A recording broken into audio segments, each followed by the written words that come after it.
Praise Lord. आज पुन्हा एकदा सर्वांचं स्वागत रेव्हरंट मनोज टेलोरे मिनिस्ट्रीज या चॅनलमध्ये. आपण सर्वजण या चॅनलच्याद्वारे आशीर्वादित होत आहोत आणि परमेश्वर अद्भुत कार्य या चॅनलच्याद्वारे करत आहे आणि अनेक लोकांच्या जीवनामध्ये परमेश्वराच्या वचनाची वाढ होत आहे आणि अनेक लोक या वचनाच्याद्वारे तारण होत आहे. म्हणून आपण सर्व गौरव परमेश्वराला देणार आहोत.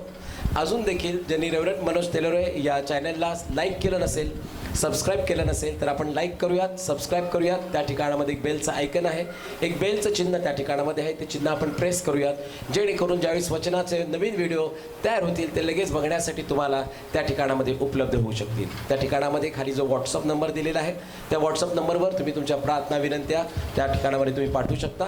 त्याचप्रमाणे त्या व्हॉट्सअप नंबरवर जर काही साक्ष तुमच्या जीवनामध्ये घडले असतील तर साक्षी देखील तुम्ही त्या व्हॉट्सअप नंबरवर पाठवू शकता. परमेश्वराच्या नावाला धन्यवाद देऊयात. एका बहिणीने पास्टरला फोन केला आणि त्यांनी साक्ष सांगितली की त्यावेळेस जे वचन ऐकत होत्या आणि ते वचनामध्ये पास्टरने सांगितलं होतं की कुठलं पण व्यसन करणं हे पाप आहे आणि ते व्यसन करण्यासाठी लागणाऱ्या ज्या वस्तू आहेत ते विकणं हे देखील तेवढंच पाप आहे. आणि त्या बहिणीने ते वचन ऐकलं आणि त्यांना ते वचनाच्याद्वारे स्पर्श झाला आणि त्या व्यसन करण्यासाठी लागणाऱ्या ज्या वस्तू होत्या त्या वस्तू त्यांच्या दुकानामध्ये त्या विकत होत्या. पण या वचनाच्याद्वारे त्या बहिणीचं अंतःकरण बदललं आणि त्यांनी पास्टरांना सांगितलं की त्या दिवसापासून आम्ही त्या सर्व वस्तू विकायच्या बंद केल्या, आम्ही त्या वस्तू ठेवल्या नाहीत आणि परमेश्वराने त्यांना अधिक आशीर्वाद दिला. Praise Lord. परमेश्वर अशक्य गोष्टींना शक्य करणारा परमेश्वर आहे. एका बहिणीने पास्टरांना फोन केला होता आणि त्या बहिणीने सांगितलं होतं की त्यांची एक बहीण आहे आणि त्यांच्या गर्भाशयाला गाठ झाली होती आणि त्या गाठीचा रिपोर्ट डॉक्टरांनी सांगितलं होतं आपला रिपोर्ट काढावा लागेल कशाची गाठ आहे बघण्यासाठी. आणि पास्टरांनी त्या बहिणीसाठी प्रार्थना केला, त्या रिपोर्टसाठी प्रार्थना केली आणि परमेश्वराने त्या ठिकाणी अद्भुत कार्य केलं आणि परमेश्वराने त्या देखील तो जो सगळा रिपोर्ट होता रिपोर्ट देखील परमेश्वराच्या दयेकृपेने सर्व नॉर्मल आला, कुठलाच प्रॉब्लेम त्या गाठीमध्ये नव्हता. म्हणून सर्व गौरव आपण परमेश्वराला देणार आहोत. Praise Lord. Praise Lord. यावेळी वेळ आहे परमेश्वराच्या वचनाची. आपल्यामध्ये रेव्हरंट मनोज टेलोरे येत असताना पण जोरदार टाळ्या वाजवून सुद्धा टाचेनं उभं राहता येत नव्हतं. मला रेकॉर्डिंग करताना सुद्धा खाली उशी घेऊन थांबावं लागत होतं आणि मग पुष्कळ उपचार केले, डॉक्टरकडे गेलो, मग फिजिओथेरपी केली, मग गोळ्या खाल्ल्या, पण तरी काही बरं वाटत नव्हतं. तर मला असं वाटलं की आता इथून पुढं बाहेर गेल्यावर मीटिंगचं कसं, कारण मी 15-20 मिनटं जरी उभं राहिलो तर लोकांना माहीत होतं जे प्रॅक्टिसला येत होते त्यास पुष्कळ वेदना, म्हणजे ते पाय असं वाटत होतं की कुठं टेकवू नये. परंतु माझा विश्वास होता की तुम्ही सगळेजण प्रार्थना करत होता आणि देवानं पूर्ण आरोग्य दिलं, म्हणजे प्रभूचे आभार मानणं खूप गरजेचं होतं, नाही का. सैतानाला माहिती होतं की जर वचन लोकांकडे गेलं तर लोकांची बंधनं तुटतील, कुठंतरी त्याला अडखळलं जावं. ऐक, बहिणीनं साक्ष सांगितली मला मागच्या दिवसामध्ये. 2 वर्षापूर्वीचा तुमचा एक व्हिडिओ मी बघितला. 2 वर्षापूर्वी तिने तारखेसहित मला पाठवून दिला आणि त्या व्हिडिओमध्ये तुम्ही असं बोलला, जिथं तुम्ही आहात तिथं देवाचं वचन तुमच्यामध्ये काम करेल आणि तुम्ही विश्वास ठेवा, तुमच्या शरीरातला किती मोठा व्याधिविकार असेल तर तिथूनच तो नष्ट होईल. आणि ते 2 वर्षापूर्वीचा व्हिडिओ. ते म्हटलं मी त्याच वेळेस देवाचं वचन स्वीकारलं आणि म्हटलं की प्रभू हे वचन माझ्यासाठी तुम्ही 2 वर्षापूर्वी बोलला, पण त्या दिवशी प्रभूनं मला स्पर्श केलं, माझं पाठीचं दुखणं अनेक वर्षाचं गायब झालं. बायबल किती सत्य नाही का. देवाचं वचन काल आज युगानुयुग सारखं आहे. कारण येशू म्हणतो मी अल्फा, मी ओमेगा, मी प्रारंभ, मी शेवट आहे. आणि आज आम्ही शेवटानंतरची सुरुवात किंवा अंतानंतरचा नवा प्रारंभ, आम्ही आलो शेवटामध्ये, अंतामध्ये आलेलो आहोत. आणि अंतामध्ये आल्यावर या वर्षाच्या शेवटी आम्ही आलो आणि वर्ष संपत असताना आम्हाला प्रत्येकाला स्वतःची तपासणी करायची आणि सगळेजण तपासणीला बसलेले आहेत. काही लोकांनी वर्षभर खूप प्रार्थना केली असतील, आराधना केली असेल, देवाचं वचन पाळलेलं असेल, परंतु पुष्कळ प्रश्नांची उत्तरं जी आम्हाला मिळायला पाहिजे ती उत्तरं आमच्याकडे नसतील, आमच्याकडं अडचणी असतील, आम्हाला मोठा प्रश्न पडला असेल. एवढं सगळं केल्यानंतर सुद्धा काहीतरी आमच्यामध्ये कमीपण आहे आणि ते कमीपण देव घालवणार तरी कधी तो समय येणार आहे की त्या समयामध्ये आम्हाला असं वाटतं वर्षभर मी देवाजवळ प्रार्थना केली, देवा तू माझ्या संगती असायला पाहिजे. आणि काय सुंदर आहे बघा, वर्ष संपता संपता जसं 25 तारीख येते, 25 तारखेला संदेश येतो, इमॅन्युएल म्हणजे आमच्या बरोबर देव. आणि त्यानंतर वर्ष संपतं. मग तुम्हाला असं वाटतं, तुम्ही म्हणता इमॅन्युएल म्हणजे माझ्या बरोबर देव आहे. मग माझ्या बरोबर वर्षभर देव असताना माझ्याकडे आजार पण आलं, माझ्या घरामध्ये काहीतरी प्रसंग घडला, माझ्या नोकरीच्या ठिकाणी काहीतरी प्रसंग घडला, शरीरामध्ये असणारी कमतरता, कुटुंबामध्ये असणारा कलह, आर्थिक प्रश्न, आर्थिक अडचणी, अनेक प्रकारचे प्रश्न तुमच्याकडे होते. मग आम्ही विचारतो की तो इमॅन्युएल माझ्या संगती राहणारा देव गेला कुठं? आणि पुष्कळ लोक वर्षाच्या अंत्य आल्यावर त्यांनी त्यांच्या जीवनाचं विश्लेषण केल्यावर काही लोक देवाच्या मंदिरापासून दूर आहेत, देवाच्या घरापासून दूर आहेत, विश्वासापासून दूर आहेत, प्रार्थनेपासून दूर आहेत, शरीरानं देवाच्या घरात असतील पण स्पिरिच्युअली ते वीक झालेले आहेत, आत्मिक दृष्टिकोनातनं ते वीक झालेले आहेत, त्यांचा विश्वास कमजोर पडलेला आहे. ते कदाचित कोणाशी बोलत नसतील, कारण त्यांना असं वाटतं बोललं तर काही लोक माझ्या या अस्तित्वावर, माझ्या धार्मिकतेवरती शंका घेणार आहेत. आम्हाला सगळ्याला तोच प्रॉब्लेम असतो. मनामध्ये देवाविषयीचा संघर्ष चालू असतो, आतमध्ये काही अटकळी चालू असतात, आतमध्ये एक प्रकारचा तणाव असतो आणि या तणावातनं आम्हाला बाहेर पडायचं असतं. आणि मी असं म्हणेल, जर या तणावातनंच तुम्ही बाहेर पडला नाही ना, तर नव्या वर्षातले नवीन आशीर्वाद तुम्ही कधीच अनुभवणार नाहीत. पण एक गोष्ट 100% सत्य आहे, या पुस्तकात जगातल्या प्रत्येक प्रश्नाचं उत्तर आहे. आमेन. हेच एक पुस्तक आहे. या पुस्तकामध्ये जगातला एक सुद्धा प्रश्न नाही की ज्याचं उत्तर नाही आहे. एक पण नाही प्रिया. किती पण मोठे व्यक्ती तुम्ही असा, किती विद्वान तुम्ही असा, आणि तुमच्या सगळ्या प्रश्नांची, मग तुमचं इमोशन असेल, मग तुमचा व्यवहार असेल, तुमचं आर्थिक गणित कोसळलेलं असेल, अनेक गोष्टी तुमच्या बाबतीत घडलेल्या असतील, परंतु या सगळ्या प्रश्नाची उत्तरं जाता जाता आणि तुम्हाला शोधणं फार गरजेचं आहे. आणि म्हणून त्याला तुम्ही टायटल देऊ शकता, शेवटामधला आरंभ.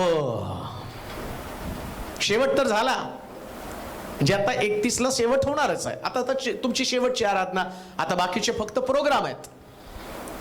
जी शब्बातामधलं किती, आठवड्यातले वर्षातले शब्बात किती, हे किती, रविवार किती होते, कमी झाले काही वर्षी, किती 52, किती, हा 52च असतात, काही कमी नाही होते करोनामुळं. मग 52 आठवडे हे उपासनेचे तुम्ही प्रभूला दिले का, हा पहिला मोठा प्रश्न.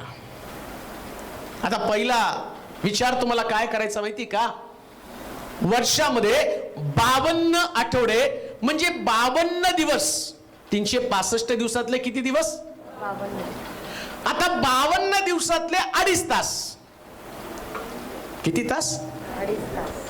वर्षातले 52 दिवसातले करा जरा कॅल्क्युलेशन, किती तास होते पा,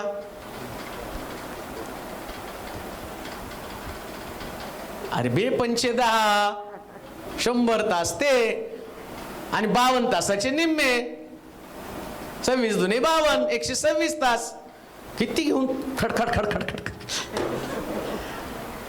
126 तास वर्षामध्ये आम्हाला प्रभूला द्यायचे होते. किती तास, 30 तास धरा, 130 तास धरा. आणि दिवसाचे 24 तास, दिवसाचे तास किती, 10 दिवसाचे किती झाले, 240 तास.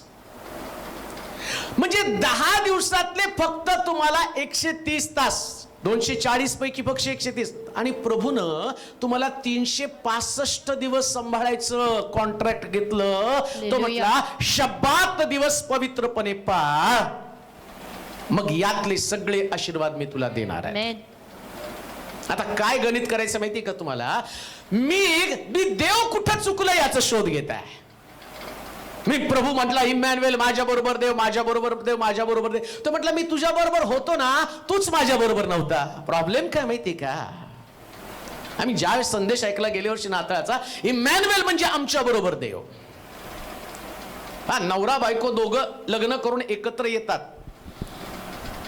पण एकत्र, आज सकाळीच एक कथा वाचत होतो, फेसबुकला आलेली कथा, आणि त्या नवऱ्यानं त्या बायकोला करून आणलं आणि तिला एवढा सुंदर चांगला नवरा मिळाला, चांगलं घर मिळालं आणि मग ती आनंदून गेली त्या ठिकाणामध्ये 1 दिवस 2 दिवस 3 दिवस 4 दिवस. तर तो नवरा तिच्यामध्ये आणि कुठल्याच प्रकारचा रस घेत नव्हता. मग शेवटी ती त्याला विचारते, तो बाजूला हो, माझ्या आईमुळे मी तुझ्या बरोबर लग्न केलं, पण तू माझी पसंत कधीच नव्हती. माझ्या आईला अटॅक आला आणि अटॅक आल्यामुळं ती मरायला लागली होती आणि त्याच्यामुळे मी तुला पसंत केलं. म्हणजे लग्न करून पण ते सोबत होते पण सोबत नव्हते. तसंच आहे. आम्ही देखील प्रभू बरोबर चालण्याचा निर्णय घेतला. प्रभू एकतर्फी आमच्या बरोबर नाही चालू शकत, तो एकतर्फी नाही चालू शकत, कारण आम्ही ख्रिस्ताची वधू आहे. ख्रिस्ताची वधू आहे, त्याची नवरी आहे. मग जशी नवरी नवऱ्याबरोबर चालते किंवा नवरा जसा नवरी बरोबर वधू बरोबर चालतो, तसं आम्ही त्याच्या बरोबर चाललो का आणि किती चाललो हा मोठा प्रश्न आहे. म्हणून सुरुवातच योहानाचं शुभवर्तमान त्याचा 2रा अध्याय आणि त्याची 1 पासून काही वचन वाचूया. लग्नाचं त्या ठिकाणामध्ये दाखलाय, वाचूया. नंतर 3ऱ्या दिवशी गालिलातील काना येथे एक लग्न होते. एक लग्न होतं आणि येशूची आई तेथे होती. येशूला व त्याच्या शिष्यांनाही लग्नाचे आमंत्रण होते. मग द्राक्षरस संपला. पहिलीच गोष्ट वाचणार आहोत, टप्प्याटप्प्याने जाऊया, सगळे एकत्र नाही वाचायचं. पहिलाच मुद्दा असं लिहिलं त्या ठिकाणामध्ये. मी सुरुवातीलाच तुम्हाला सांगितलं, इम्मॅन्युएल म्हणजे आम्ही त्याला निमंत्रण देतो 25 तारखेला. काल पण आम्ही संदेश ऐकला, त्या संदेशामध्ये आम्ही ऐकलं येशूला आपल्या हृदयात, गवानीत नाही तर हृदयात जागा द्यायची. पुष्कळ लोकांनी निमंत्रण दिलं, येशू ये, हृदयात बस, हृदयात राहा, हृदयात जन्म घे. आमचं चुकलं, 2000 वर्षापूर्वी लोकांनी तुला नाकारलं, पण आता आम्ही तुला स्वीकारत आहोत. आम्ही त्याला निमंत्रण दिलं.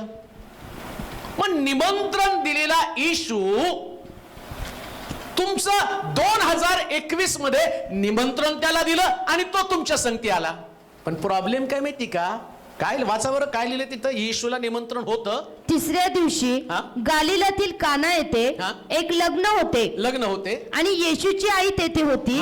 येशूला व त्याच्या शिष्यांनाही लग्नाचे निमंत्रण होतं. मग द्राक्षरस संपला. झालं काय? निमंत्रण दिलं आणि द्राक्षरस संपला. असं झालं. 2021 मध्ये येशूला आम्ही निमंत्रण दिलं आणि आमचं सगळं संपायला लागलं. आणि लक्षात ठेवा, संपणं हा अनुभव वेदनादायक आहे, तापदायक आहे. सगळं काही संपतं ना.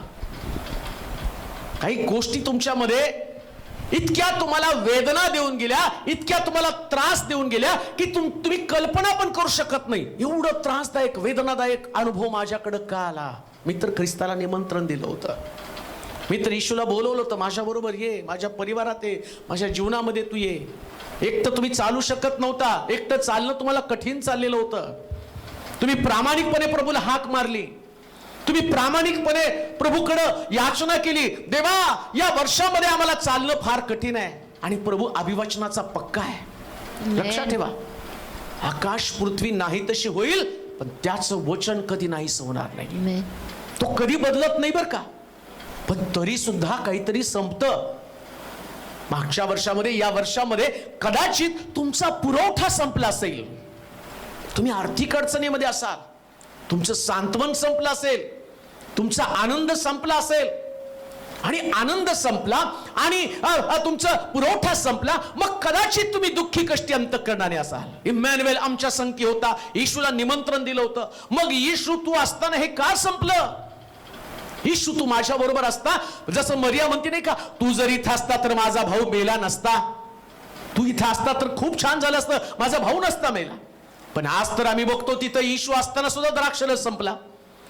म्हणजे कित्येक वेळा आम्ही, हा जो आमचा अनुभव आहे, लक्षात ठेवा, ज्यास येशू असतो ना त्यास काहीतरी संपलेलं असतं. आमेन म्हणाल का?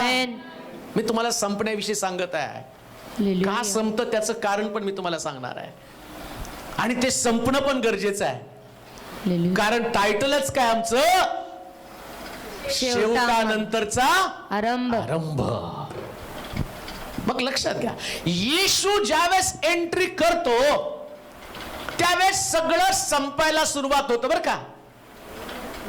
काही लोक सांगतात मला, जेव्हापासून प्रार्थना करायला लागलो तेव्हापासून घरामधल्या अडचणी वाढायला लागलेल्या. अहो ते येशू असल्याचं चिन्ह आहे. काना गावात तो होता म्हणून तर ते संपलं ना. हालेलुया. काना गावामध्ये त्याचं अस्तित्व होतं म्हणून संपलं. येशू नावेमध्ये होता त्यास वादळ आलं. येशू नावेमध्ये होता, वादळ आलं. मग शिष्याना मोठा प्रश्न पडला, वादळ कशाला? अरे येशू आहे म्हणून वादळ आहे. आमेन. येशू आहे म्हणून कमतरता आहे. पण त्याच्या पलीकडे जाऊन मी जे सांगणार आहे ते फार महत्वाचं आहे. हालेलुया. काही झालं तरी येशूला वर्षामध्ये निमंत्रण देऊन आपल्या बरोबर कायमस्वरूपी ठेवायचं. आमेन. म्हणून सुरुवातीलाच उपदेश, या वर्षाचा उपदेश मला खूप आशीर्वादित झाला. हालेलुया. त्याला गवानीत नाही तर अंतःकरणातच. Amen. का हो अंतःकरणामध्ये, हृदयामध्ये का ठेवायचं माहिती का? कारण हृदय बंद पडलं की माणूस संपला. येशू हृदयात बसला तर, येशू जर हृदयात न गेला तर मरून जाणार.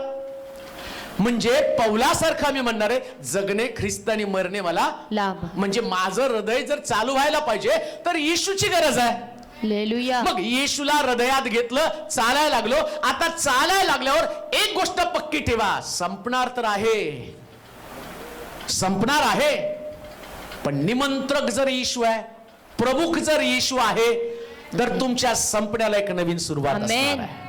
जर तो आहे, वादळ आहे म्हणून शिष्य आणि घाबरून गेले, पण त्यांना आठवलं नाही का, चला आता येशूला जाग करू, चला येशू. आणि त्यांच्या लक्षात आलं, अरे येशू आहे. काय घडलं माहिती का, वर्षभर तुमच्याकडे कमतरता पडली. आणि काही लोकांची साक्ष आहे, वर्षभर आम्ही कमीपणाचं, आम्ही कमीपण झेललं, आमच्याकडे आर्थिक प्रश्न होते, आमची नोकरी गेलेली होती, आम्ही कर्जामध्ये अडकलो होतो, आम्ही अमकं आमचं झालं, तमकं झालं. पुष्कळ प्रश्न प्रश्न प्रश्न मांडले. तुम्ही तुमचे प्रश्न कोणाकडे मांडले? तुमच्या लक्षात नाही? निमंत्रक येशू आहे, त्याची दखल तुम्ही घेतली का? येशूला त्या लग्नामध्ये निमंत्रण होतं. मग निमंत्रक, एवढा मोठा निमंत्रक तुमच्या बरोबर आहे आणि तो खास स्पेशल प्रकारचा व्यक्ती आहे. आणि तो तुमच्याकडे असताना तुम्ही गारणं कोणासमोर मांडलं? कोणा व्यक्तीला तुमची कैफियत मांडली? तुम्ही काय केलं माहिती का? येशूला बोलवलं, पण फक्त कमतरता पाहिली, तुम्ही फक्त उणिवा पाहिल्या, तुमच्यामध्ये असणारा दोष तुम्ही पाहिला. पण कधी येशूकडे गेला का? बायबल सांगतं तिथं द्राक्षरस संपला आणि येशू तिथं निमंत्रक होता. आमेन. गेल्या वर्षी येशू तुमच्या संगती होता. गेल्या वर्षी येशू तुमच्या संगती होता. अजूनही तो तुमच्या संगती आहे, कारण त्याचं नावच इम्मॅन्युएल, आमच्या संगती राहणारा देव. तो नाही जात कुठे, तो असतोच. मग काय होतं माहिती का, तो असतो जिथं, त्याला सोडून आम्ही दुसरीकडे जातो. कधी नातेवाईकांना प्रश्न सांगतो, कधी शेजाऱ्याला प्रश्न सांगतो, कधी कोणीतरी सोल्युशन देणारा व्यक्ती त्याला प्रश्न सांगण्याचा प्रयत्न करतो. पण नेमकं सोल्युशन काय? नेमका पुरवठा कुठे आहे? नेमकं कोणाकडे जायला पाहिजे? अहो येशू आहे तर कमतरता असणारच आहे. काना गावात कमतरता होती. पण अजून एक गोष्ट मी तुम्हाला सांगतो, तुमची कमतरता, तुमचं कमीपण लोकांना दिसण्यासाठी नाही, तर तुमच्या जीवनातनं देवाचं गौरव लोकांना दिसावं याच्यासाठी वर्षभर तुमच्याकडे कमतरता होते. तुमचं कमीपण दिसावं म्हणून मी तुम्हाला सुरुवातीला सांगितलं. आल्या मला ती साक्ष पवित्र आत्म्याने सांगाल. मी कधी असं माझं सांगत नाही कुणाला, माझं हे दुखतं, माझं ते दुखतं. पण काय माहिती, पवित्र आत्म्याला वाटलं की आज ते सांगावं. मला मोठा प्रश्न पडत होता, अरे मी सगळ्यांसाठी प्रार्थना करतो, एवढं सगळं करतो, आणि मलाच आता उभं राहता येत नाही, माझीच टाच दुखत आहे. मग काय केलं पाहिजे? पुष्कळ डॉक्टरला दाखवलं, कोण म्हणलं ऑपरेशन करा, कोण म्हटलं हे फिजिओथेरपी करा. मग 8,000 10,000 घातले, सगळं रिकामं पडलं. मग ते सोल दिले खाली घालायला, सोल पण घातले, पण दुखणं काही थांबत नव्हतं. पण एकदा मी देवाला प्रश्न केला, देव का? तर म्हटलं तुझ्या जीवनातनं देवाचं गौरव प्रगट करायचं. हालेलुया. आणि लक्षात ठेवा, ज्या देव आपल्यातली कमतरता घालवतो त्यास पुन्हा तो त्रास, ती अडचण, ती समस्या. काना गावातला द्राक्षरस संपला, पण संपल्यानंतर इतिहासात नोंद झाली, शास्त्राच्या पुस्तकामध्ये लिहिलं गेलं, काना गावातला द्राक्षरस संपला हा टॉपिक नाही, तर चवदार द्राक्षरस बनला हा त्याचा अंत आहे. म्हणून प्रत्येक आरंभ शेवटीचे आणि शेवटीची सुरुवात जर कशी असेल तर ती गौरवी सुरुवात असणार आहे. काम देऊ नये का? वर्षभर तुमच्याकडे जे प्रश्न होते, वर्षभर ज्या तुमच्याकडे अडचणी होत्या, वर्षभर जे तुमच्याकडे आणि दुःख होतं, परंतु त्याचा अंत असणार आहे. जर वर्षाचा अंत आहे तर प्रश्नाचा पण अंत आहे. जर दिवसाचा अंत आहे तर प्रत्येक समस्येचा अंत आहे. म्हणून लक्षात घ्या, अंताकडे पाहत असताना प्रभूच्या हाताकडे पहा, येशूच्या हाताकडे पहा. निमंत्रक येशू तुमच्याकडे आहे या जाणीवीनं तुमचं अंतःकरण एक्साइटेड होऊ द्या. आता जो दाखला तुम्ही वाचत आहात, ज्याच्यावर तुम्ही मनन करत आहात, ती गोष्ट तुमच्या ध्यानात असू द्या. प्रभू तुम्हाला पवित्र आत्म्याच्या द्वारे सांगत आहे, आता एक नवीन सुरुवात असणार आहे, आता एक नवीन सुरुवात असणार आहे. काही झालं तरी तुमचं लक्ष द्राक्षरसाकडे जाऊ देऊ नका, येशूकडे जाऊ द्या, येशूकडे जाऊ द्या. काय घडलं तिथं त्या ठिकाणामध्ये संपलं असं लिहिलं. वाचा त्या ठिकाणामध्ये पहिला मुद्दा. हा, नंतर तिसऱ्या दिवशी हा. गालिलातील काना येथे हा. एक लग्न होते हा. आणि येशूची आई तेथे होती. हा. येशूला व त्याच्या शिष्यांनाही हा. लग्नाचे आमंत्रण होते. बर, पुढे. मग द्राक्षरस संपला. द्राक्षरस संपला. तेव्हा येशूची आई हा. त्याला म्हणाली, त्याला म्हणाली, त्यांच्याजवळ द्राक्षरस नाही. त्यांच्याजवळ द्राक्षरस नाही. का द्राक्षरस संपला? त्याचं कारण या लोकांनी येशूची दखल घेतली नाही. कुणाची दखल घेतली? येशूच्या आईची दखल घेतली. आम्ही पण काय करतो, आमच्याकडं वर्षभरामध्ये प्रश्न होते, पण आम्ही प्रश्नाची दखल घेतली, येशूची दखल घेतली नाही ना. जर येशूची दखल घेतली असती तर तुमचे प्रश्न कधीच गायब झाले असते. मेन कारण त्याला म्हटले अद्भुत मंत्री समर्थ देव. समर्थ देव काय म्हटले त्याला? अद्भुत समर्थ देव. काय म्हटले? समर्थ देव. म्हणून येशू म्हटला त्या कुष्ठरोग्याला, हे बरं मी बरं करण्यास समर्थ आहे असा तुमचा विश्वास आहे का? प्रॉब्लेम तोच आहे. वर्षभर देवाने विचारलं, हे तुझे प्रश्न सोडवायला मी समर्थ आहे का? नुसतं तू म्हटला अद्भुत मंत्री समर्थ देव आणि ते संदेश ऐकून घरी आला. आणि लक्षात घ्या, ज्यास देव त्याचं नाव प्रगट करण्यासाठी, देव त्याचं नावाचं महत्व किंवा त्याच्या नावातलं सामर्थ्य प्रगट करण्यासाठी त्या प्रकारचा प्रश्न तुमच्याकडे आणतो. जर समजा त्याचं नाव यहोवा राफा आहे, रोग आल्याशिवाय तुम्हाला कसं कळणार तो यहोवा राफा आहे म्हणून? हालेलुया. जर त्याचं नाव यहोवा जायर आहे, मग तुमचा पुरवठा खंडित झाल्याशिवाय तुम्हाला कसं कळणार आहे तो पुरवठा करणार आहे? म्हणून काना गावातला द्राक्षरस संपल्यावर त्याला दाखवायचं होतं, यहोवा जायरा मेरी नाही, यहोवा जायरा मी आहे. आमेन. माझ्याकडे ये. वर्षभर तुम्ही कोणाकडे गेला? अशीच कोणतरी मरिया नावाची एक धार्मिक, तिच्या संबंधानं म्हटलं ती कृपा पावलेली धार्मिक स्त्री होती, नीतिमान होती ती. अजून एक गोष्ट तुम्हाला सांगतो, जगातला कोणताच नीतिमान व्यक्ती तुमच्यासाठी तुमच्या प्रश्नाची सोडवणूक करणार नाही. मरियेनं येशूकडे प्रार्थना केली, तसा नीतिमान व्यक्ती फक्त प्रार्थना करू शकतो, पण उत्तर फक्त देवच देऊ शकतो. आमेन. फक्त देवच उत्तर देऊ शकतो. मरिया नीतिमान होती, तिनं येशूकडे प्रार्थना सादर केली आणि येशूनं तिला काय सुंदर उत्तर दिलं. काय दिलं? काय म्हटलं येशूनं तिला? येशू तिला म्हणाला, हा? बाई बाई, याच्याशी तुझा माझा काय संबंध? याच्याशी तुझा माझा काय संबंध? वर्षभर आमच्याकडे असणारी समस्या, द्राक्षरस संपण्याची समस्या, आमची कमतरता, आमचं उणेपण, आमच्याकडला रोग, आमच्याकडलं दारिद्र्य, आमच्याकडच्या अडचणी, आमच्याकडची कमतरता, याचं कारण काय माहिती का? आम्ही नेहमी लोकांच्या हाताकडे पाहिलं, कोणीतरी व्यक्ती माझी मदत करेल. आणि एक गोष्ट ध्यानात ठेवा, ज्या दुसरी व्यक्ती तुमच्या प्रश्नासाठी येशूकडे जाते ना, त्यास येशू म्हणतो, याच्याशी तुझा माझा काय संबंध? वर्षभर मी तुमच्यासाठी खूप प्रार्थना केल्या, पण तिकडून काय उत्तर येत होतं? म्हणून सुरुवातीलाच तुम्हाला मी प्रश्न विचारला, 130 तासातले किती तास परमेश्वराच्या घरामध्ये होता?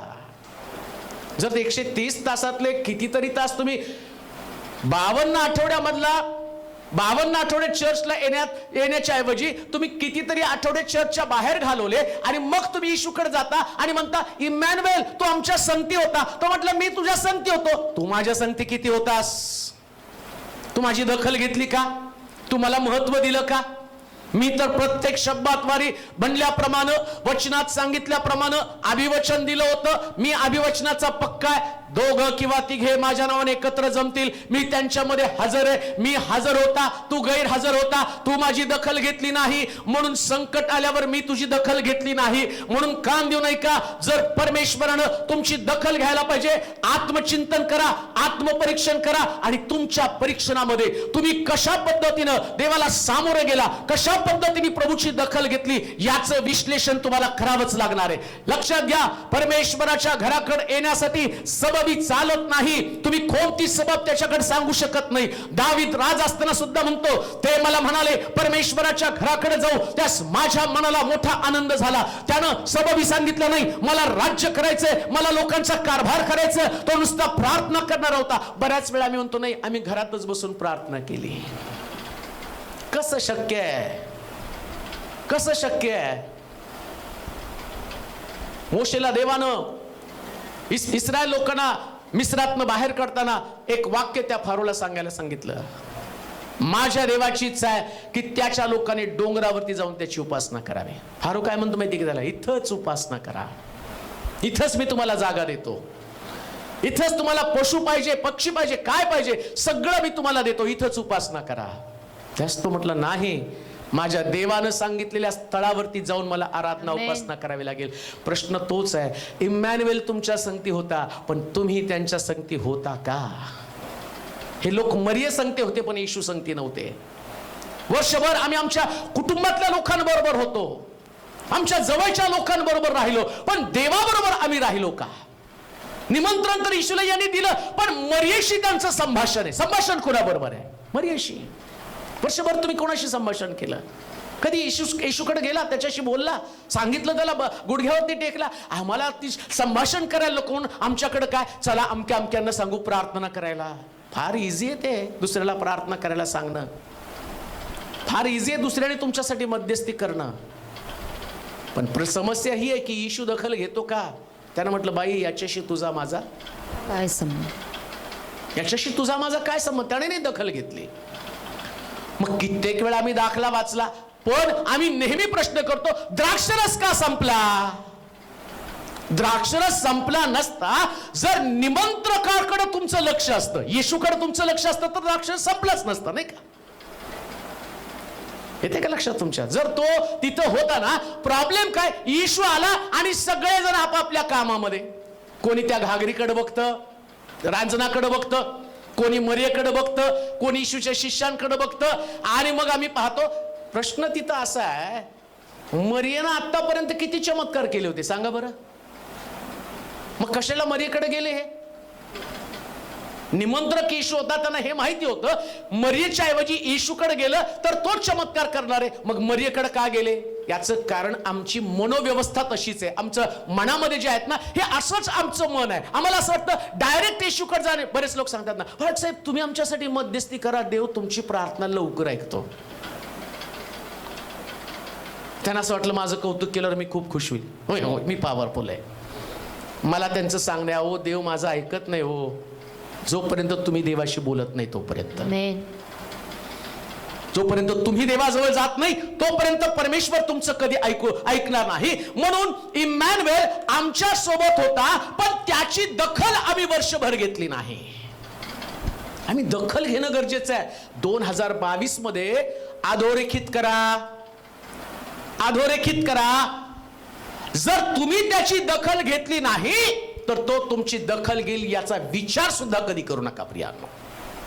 तुम्हाला त्याच्याशी कॉम्प्रोमाइज करावंच लागेल, तडजोड करावीच लागेल, तुम्हाला त्याच्याकडे जावंच लागेल. म्हणून येशू काय म्हटलं, वाचा पुढे. येशू तिला म्हणाला, बाई याच्याशी तुझा माझा काय संबंध?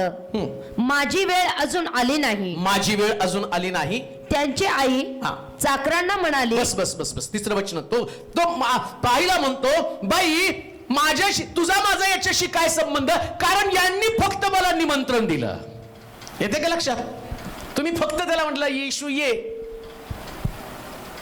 आता तुम्ही समजा तुमच्या घरामध्ये इथं काही सिस्टर ब्रदर्स असतील, आकाशचा प्रोग्राम आहे, त्यांनी निमंत्रण दिलं, या म्हटलं तिकडे घरी. या म्हटल्यावर आम्ही सगळेजण गेलो आणि एक व्यक्ती त्याला ताटच द्यायचं नाही जेवायचं. निमंत्रण त्याला दिलं पण त्याला दिलंच नाही ताट. निमंत्रण दिलं पण जे द्यायला पाहिजे ते कुठं दिलं? मग तो काय करतो, येतो आणि नुसता बसतो, नंतर निघून जात नाही, नुसता डोक्यात ठेवतो. येते की नाही लक्षात? त्याने बोलवलं मला, सगळ्याला ताट दिलं, पण येशूनी पण तेच केलं हो. यांनी बोलवलं सगळीकडे पळाले, माझ्याकडे आले नाही, मग इकडं आईला पाठवलं, जाऊन सांग ना येशूला. मग येशू ज्यांनी आई सांगायला तिलाच खवळला, तुझा काय संबंध आहे, या घरची प्रमुख तू आहे का, तू निमंत्रण दिलं का. कधी कधी ते भांडण झालं, चला चला पाहुणं जाऊ नका, एवढं डोक्यात राग घालून पाहुणा चिडलंस, तुमचा काय संबंध. तुम्ही दिली का पत्रिका मला, यांनी पत्रिका देऊन अपमान केला, त्यांना मला बोलायचंय. मग तिकडं ते संभाषण झाल्याबरोबर ती मर्या पण म्हटली, अहो याच्याकडे मध्यस्थ चालत नाही. आणि एक वचन वाचा, मग तुम्ही पहा, तुम्हाला समजेल. पहिले तिमोथी 2 अध्याय 5 वचन वाचा बरं. पहिले तिमोथी 2 अध्याय आणि 5 वचन पहा. देवाला दुसरा तिसरा मध्यस्थ चालत नाही. पहिले तिमोथी 2 अध्याय 5 वचन. कारण एकच देव आहे आणि देव व मानव, एकच देव आहे आणि देव व मानव यामध्ये ख्रिस्त येशू हा मनुष्य एकच मध्यस्थ आहे. एकच मध्यस्थ आहे, त्याला दुसरी कोणाचीच मध्यस्थी चालत नाही. मेन. मग काना गावात द्राक्षरस का संपला होता माहिती का, त्याला हे वचन अधोरेखित करायचं होतं. देवामध्ये आणि मानवामध्ये एकच मानव मध्यस्थ, आणि तो कोण, प्रभू येशू ख्रिस्त. म्हणून त्या मर्याला तो काय म्हटला, मुद्दामून द्राक्षरस तिथं संपला. गेल्या वर्षामध्ये मुद्दामून काही गोष्टी घडलेल्या आहेत तुमच्या. कशासाठी, तुम्हाला मध्यस्थाची आठवण व्हावी. माझ्या नावानं पित्याकडं जे काही मागाल ते तुम्हाला, ही जाणीव व्हावी. ही जाणीव तुम्हाला व्हावी. तुम्ही त्याच्याकडे मागितलं का, तुम्ही कोणाकडे मागितलं, तुमच्या भावाकडं, तुमच्या बहिणीकडं, तुमच्या मावशीकडं, पप्पाकडं, तुमच्या बॉसकडं तुम्ही मागितलं, पण येशूकडे कधी मागितलं का, कधी येशूकडे गेला का, त्याला म्हटलं का द्राक्षरस संपलेला आहे. मरियेला त्यानं पिटाळून लावलं. आणि लक्षात ठेवा, ज्यावेळेस तुमचं काहीतरी संपतं ना, तर तुम्हाला फक्त येशूकडेच मागावं लागणार आहे. येशूशिवाय दुसरीकडे कुठेच मागू नका. तुमचं आरोग्य गेलं, येशूकडे मागा, येशू देऊ शकतो. आता जी साक्ष आम्ही ऐकली, गर्भाशयातली गाठ प्रभूनं अद्भुतरीतीनं कॅन्सल करून टाकली. एक बहीण जी आणि सांगत होती, डॉक्टर सांगितलं की तुला इथून पुढे लेकरू होणार नाही. मी गेलो आणि परवा मीटिंगला गेल्यावर त्यांनी, आणि ती बहीण आली त्या ठिकाणामध्ये आणि म्हणजे, पालक साहेब मी मुद्दामून तुम्हाला भेटायला आले, तुम्ही मला ओळखलं का. म्हटलं कोण आहे तुम्ही.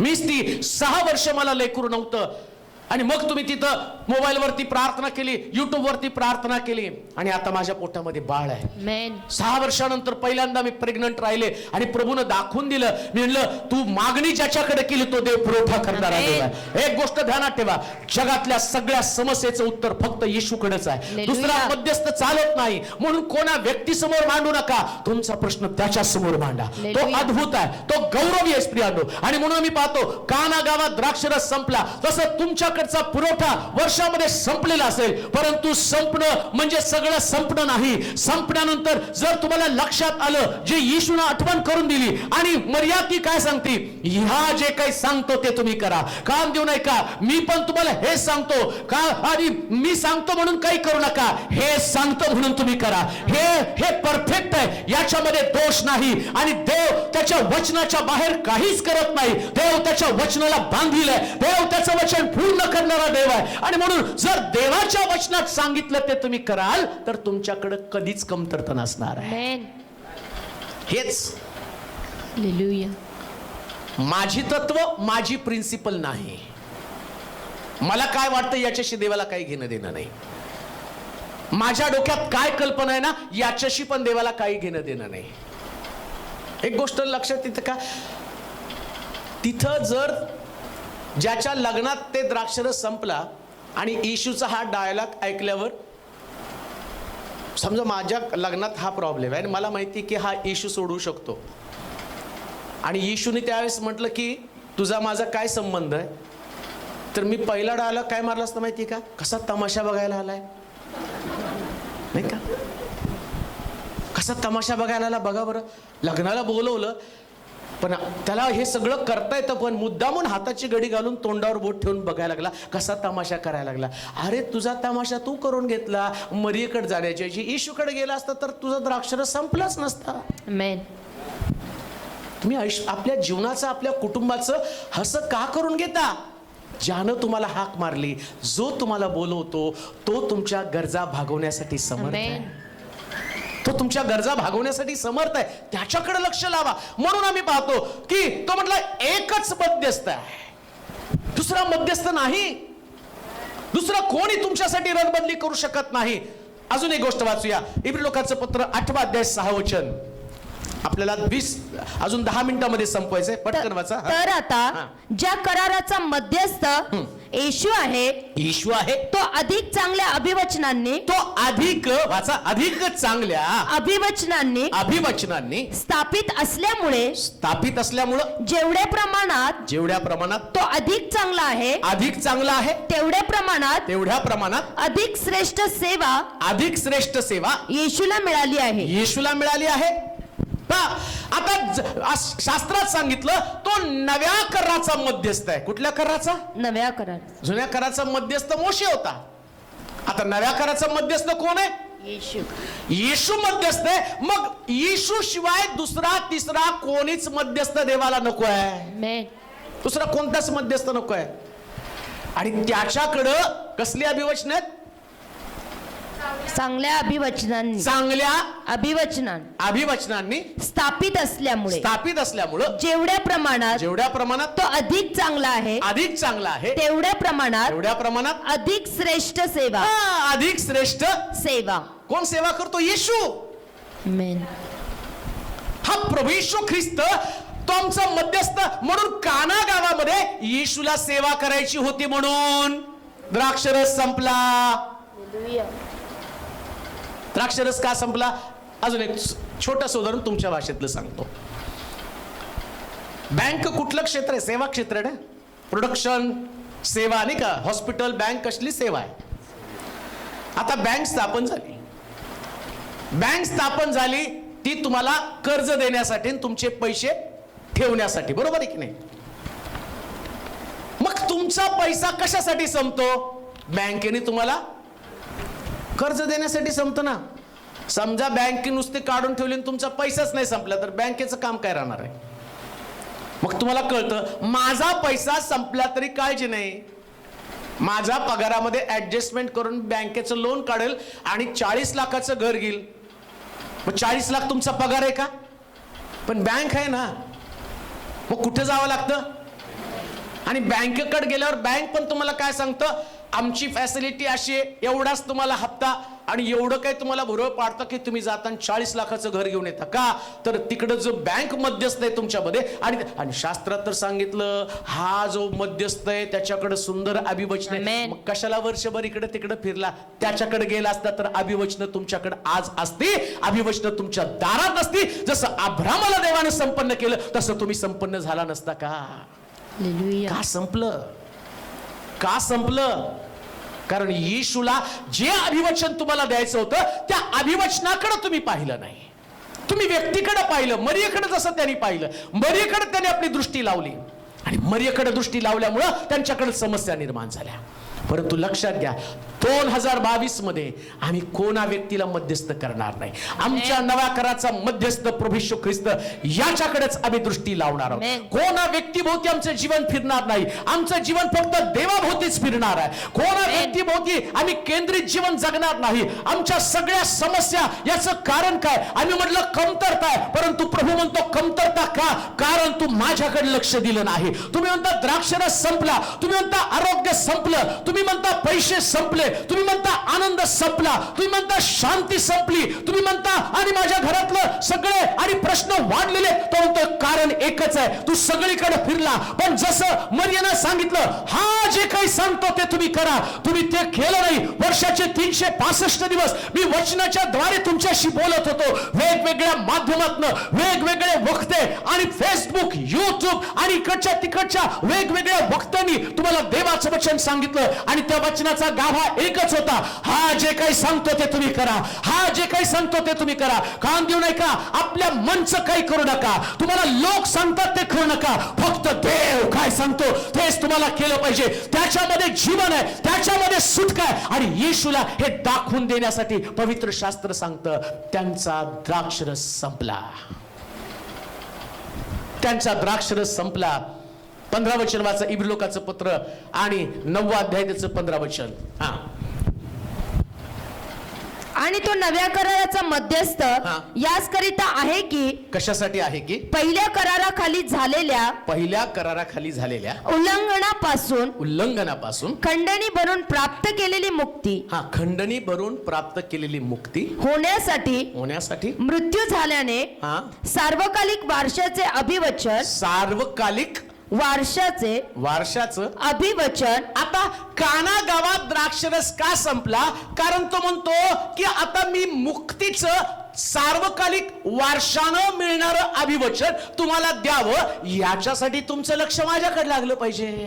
मेन काना गावात द्राक्षरस संपल्यावर मग सगळी कालवा काल काय करायचं व त्या चला मरीकडे वशिला लावू ना, त्याची आईच आहे ना ती, कशाला वशिला लावता?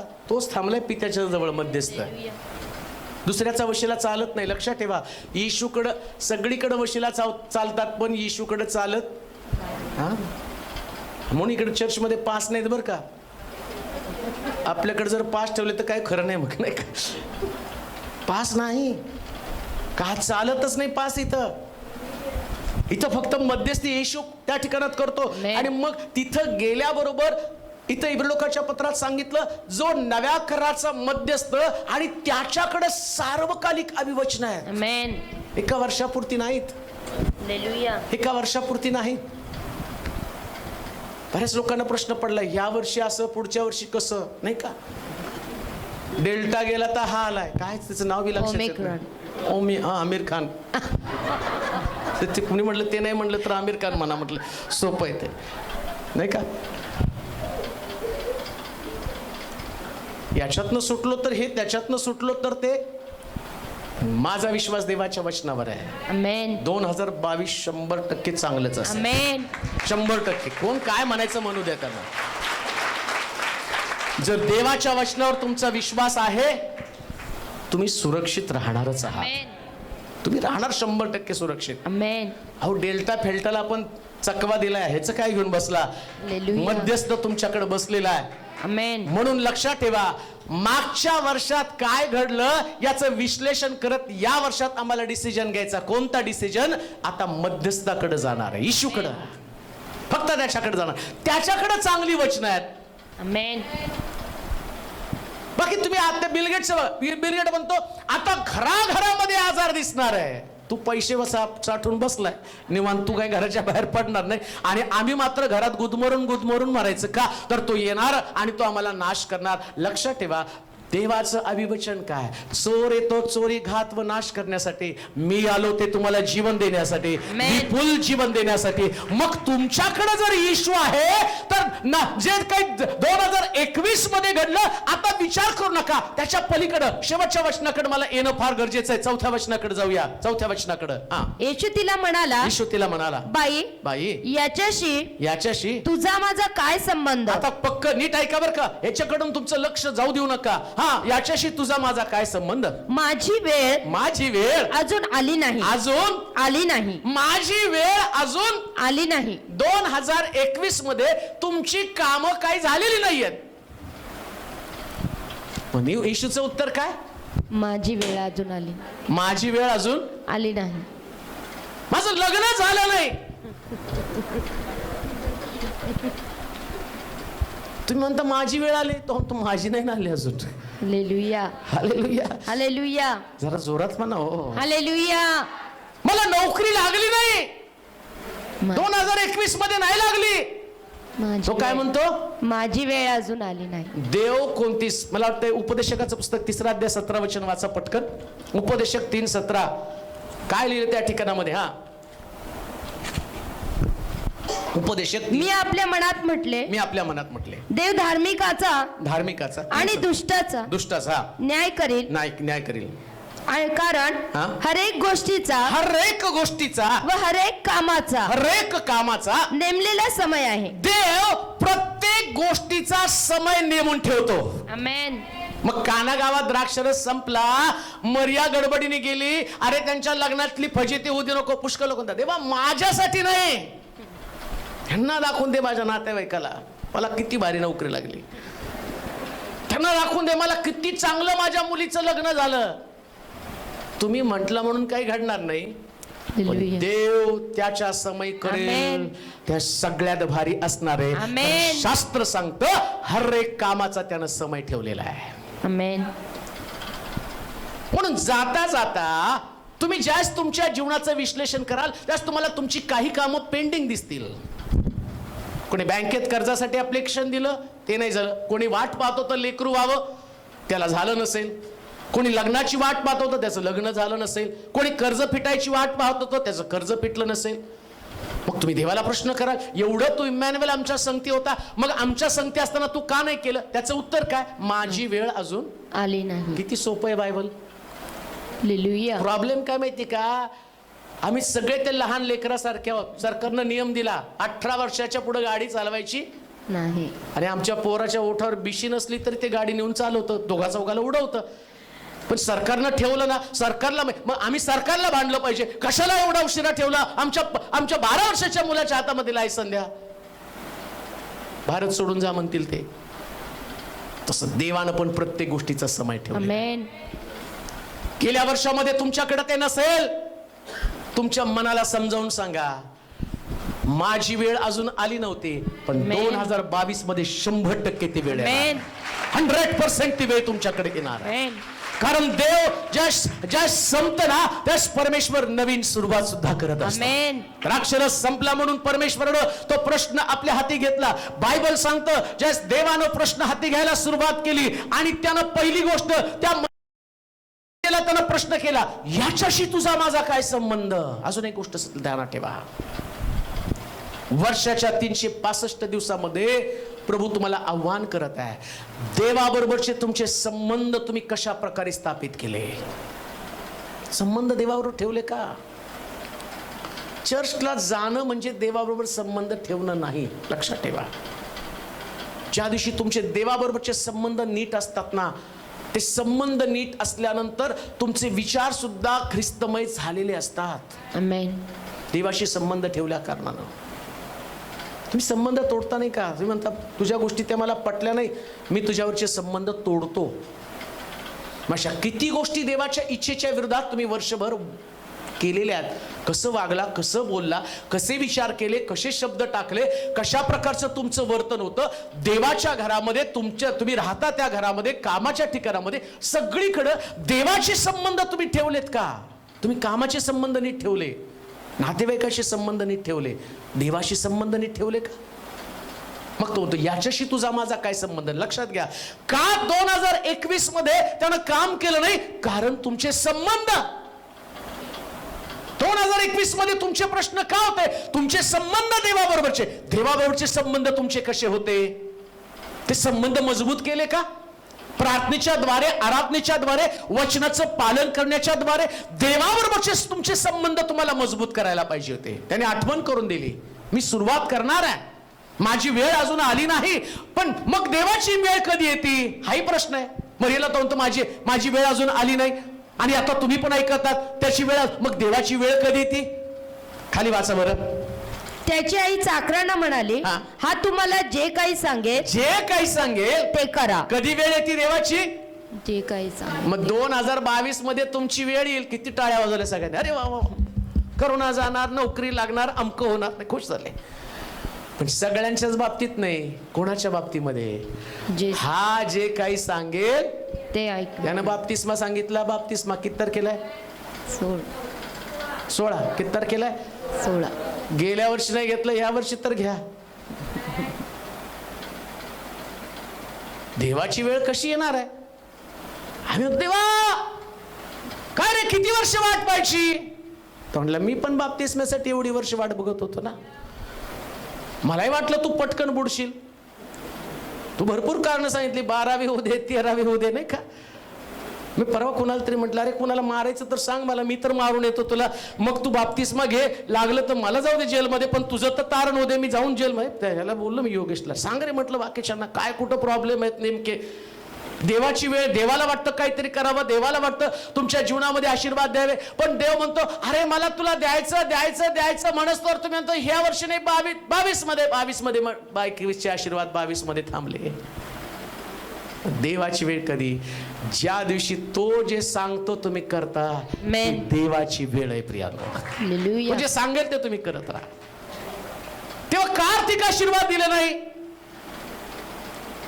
अरे तू दिलं नाही म्हणून मी दिलं नाही. हालेलुया. देवाचा नियम काय? द्या म्हणते.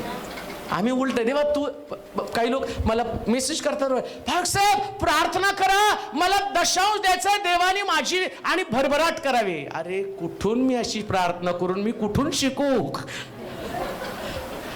हे अनैतिक शिकू तरी कसं, तुम्हाला तरी कसं शिकू?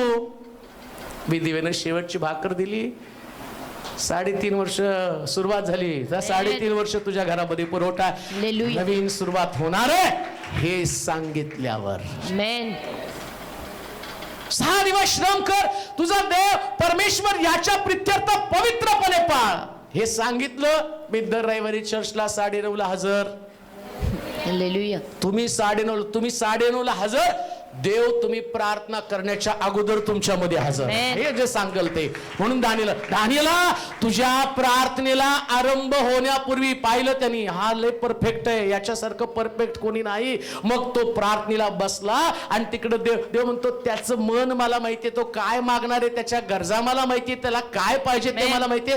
त्यांनी प्रार्थनेला सुरुवात केल्यावर देवदूत पाठवलं. आता देवदूताला यायला काय रॉकेट बिकेट काय नाही, तो लगेच जागेवरती. तिकडे दानियल प्रार्थना, प्रभू मला जे याला बिर्याणी, याला हे सगळं देऊन टाक. जे म्हणलं की जेवण काय पाहिजे ते देव देतो. कधी का घडलं नाही 2021 मध्ये? याला दुर्लक्ष केलं का? हे संपलं का तुमच्या जीवनातनं? हे संपलं, मग द्राक्षरस संपणार आहे, पण याला परत आणलं तर नवा द्राक्षरस येणार आहे. नवा द्राक्षरस, नवा अनुभव, नव्या गोष्टी तुम्हाला मिळणार आहे. देवाला नवीन सगळं करायचंय तुमच्यामध्ये. लक्षात ठेवा, तो जुनं ते सर्व होऊन गेले. त्याला गडे हुवे मुडदे उकरायचे नाहीत. हालेलुया. अजिबात त्याला आवडत नाही, त्याला इंटरेस्ट पण नाही. एवढे सगळे लोक आहेत, तो सगळ्यांच्या विषयी चांगला विचार करतो. म्हणून लक्षात ठेवा, जे सांगितलं तर केलं का नाही याचं पण परीक्षण आम्हाला करायचं. त्यानंतर शेवटचा मुद्दा वाचूया. हा, तेथे पाण्याचे 6 दगडी रांजण, 6 दगडी रांजण यहुद्यांच्या शुद्धीकरणाच्या रीतीप्रमाणे शास्त्रात ठेवलेले होते. त्यात 2-2, 3-3 मन पाणी मावेल असे ते होते. त्यानंतर एकच मुद्दा, आणि त्याच्यामध्ये असं लिहिलं की देव काम करताना सिस्टमॅटिक काम करतो. बरं का, आमेन. सिस्टमॅटिक, देवाकडे सिस्टमॅटिक. आम्ही काय करतो माहिती का? कशात पण दूध घेतो आणि कशात पण बिर्याणी बनवतो. देवाचं दुधाचं भांड वेगळे, बिर्याणीचं भांड वेगळे, अंघोळीचं भांड वेगळे. आता काही लोकांच्या घरामध्ये सिस्टम असते, एकदम सिस्टमॅटिक ते काम करतात, सिस्टम प्रमाणे त्यांचं काम असतं. तसं देव आधी काय करतो माहिती का? 2022 मध्ये काम करण्याच्या अगोदर देव परीक्षण करणारे दगडी रांजण वचनाप्रमाणे ठेवलेत का? आमेन.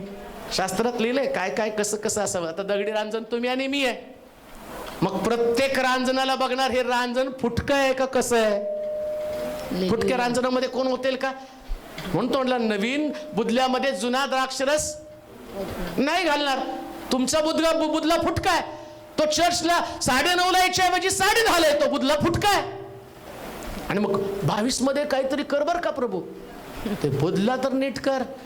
घेणार कुठनं, कुठं टाकू तुझ्यात आशीर्वाद कुठं टाकू? आणि तू लंगडत 9:30 आणि तुला कधी वाटलं या, आणि तुझ्या डोक्यात काय असतं, या रविवारी पाळत साहेब नाही घरी बसा. अरे फुटक्या बुदल्या रिपेअर हो. हालेलुया. तू भेटतो कुणाला? देवाला भेटतो का तिथं कोणाला?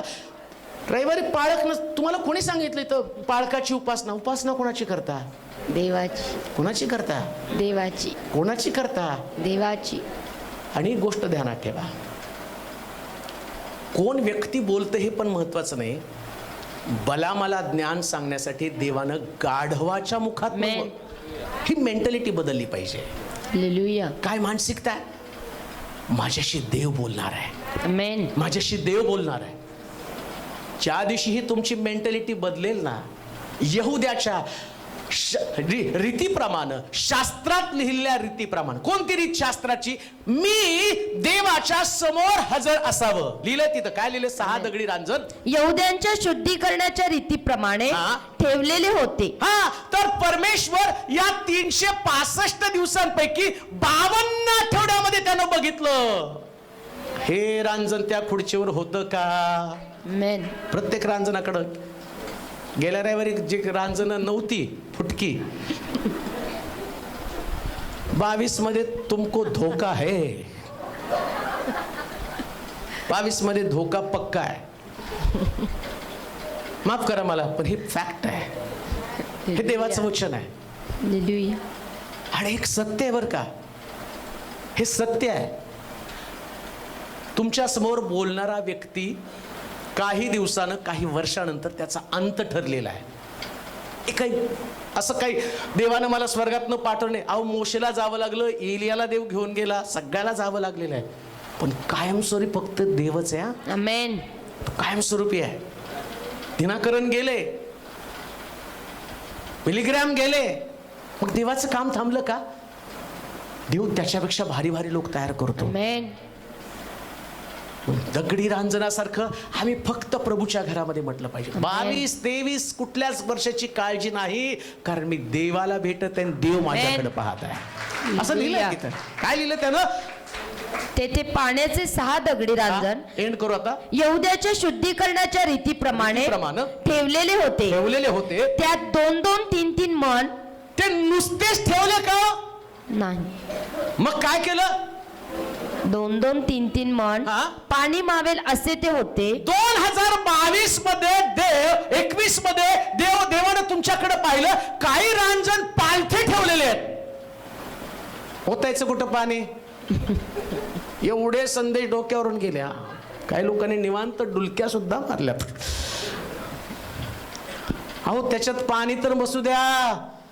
आणि किती पाणी? 2-2, 3-3 मन. 3-3 मन लिहिलं. 2-2, 3-3 मन. का हो 2-2 आणि 3-3 असं का लिहिलं? हे 2 भाग आहेत. संपूर्ण बायबल, अख्खं पुस्तक त्याच्यामध्ये बसलं पाहिजे. आणि 3-3 म्हणजे पिता, पुत्र, पवित्र आत्मा, हे त्रैक्य पण त्याच्यामध्ये बसलं पाहिजे. आमेन.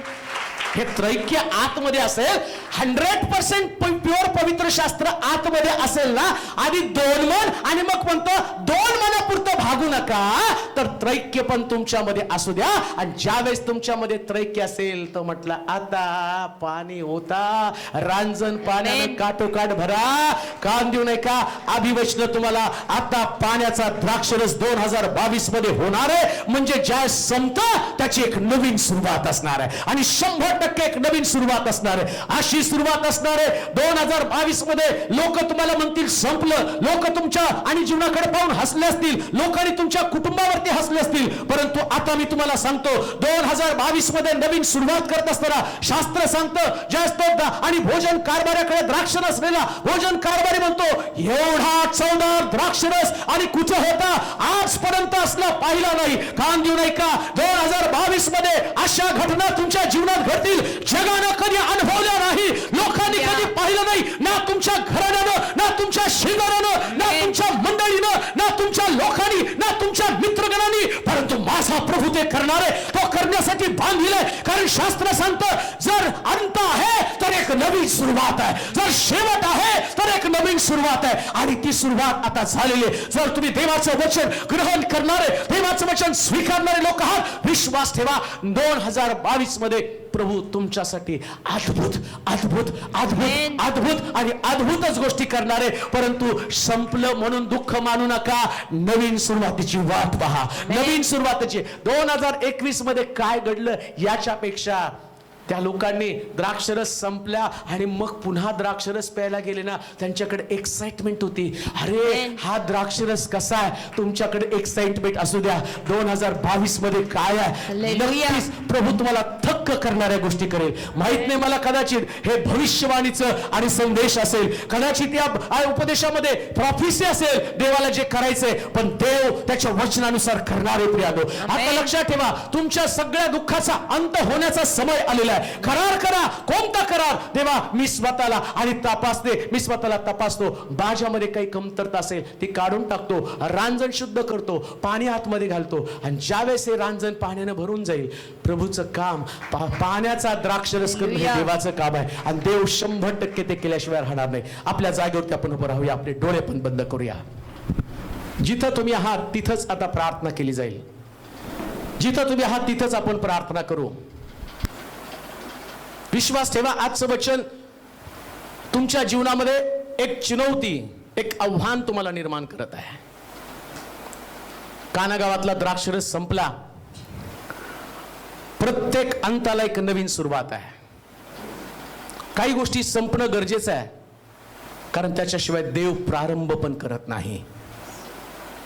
चला, एक नवीन सुरुवातीसाठी आपण स्वतःचा अंत करूया.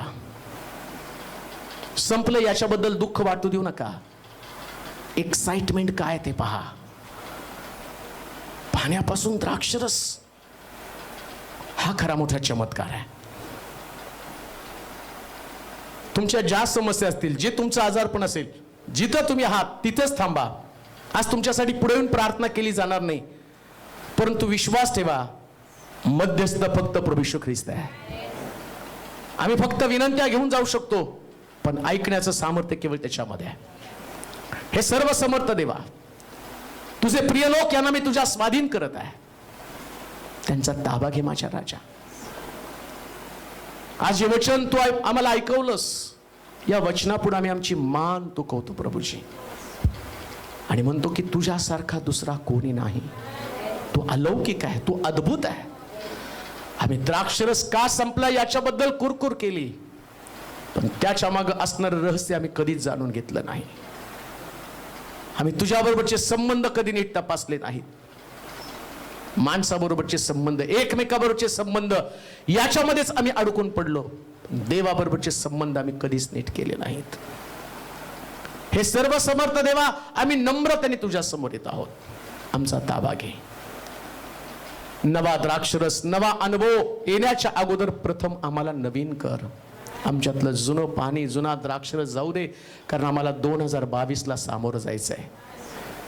तुझ्या अभिवचनावर आमचा विश्वास आहे प्रभूजी. 2022 मध्ये तेच प्रश्न नसणार आहेत.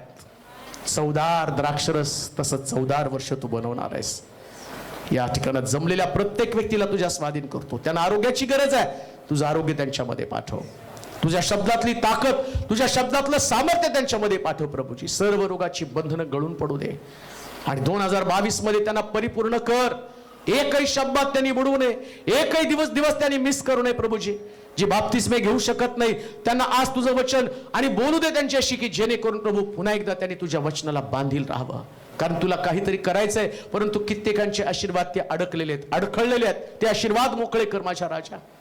जे टीव्हीवरनं, फेसबुकमधनं, त्याचप्रमाणे युट्यूबच्या माध्यमातून तुझं वचन ऐकत आहे, अशा लोकांसाठी प्रार्थना करतो. 2022 मध्ये लग्नाचे प्रश्न सुटू दे, लेकरांचे प्रश्न सुटू दे, नोकरीचे प्रश्न सुटू दे, कोर्ट केसचे प्रश्न सुटले जाऊ दे. त्यांचं आर्थिक गणित विस्कटलंय आणि ते त्यांचा पुरवठा होऊ दे प्रभूजी. आणि ज्या लोकांच्या घरामध्ये संकट आहेत, ती संकट दूर केली जाऊ दे. मुलांचे, लेकराचे, पतीचे, पत्नीचे सगळे प्रश्न सुटू दे. कित्येकांचे कुटुंब तुटलेले आहेत, रोज ते रडत आहे. त्यांच्या कुटुंबाची स्थापना कर देवा.